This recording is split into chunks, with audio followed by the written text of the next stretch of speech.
سلام و درودی بی پایان به تمام اون نفرانی که این حال ما را دیده ایستادند. با کمال احترام، ادب و صمیمیت خاص سلام خود را میرسانم. دوستان عزیزم، خیر نگفتن اولا که در تمام تاجیکستان دهه ها را آباد میکنند. اقدام بسیار خوب پیشه کردن مردم تاجیک. ما مردم تاجیک آبادکاریم.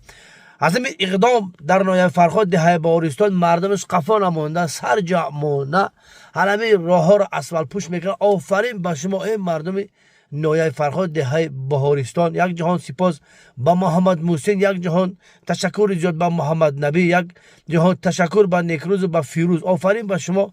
امروز سرجمانه از یک گریبان سر برآورده دهه را آباد میکنین، گلستان و بوستان میکنین.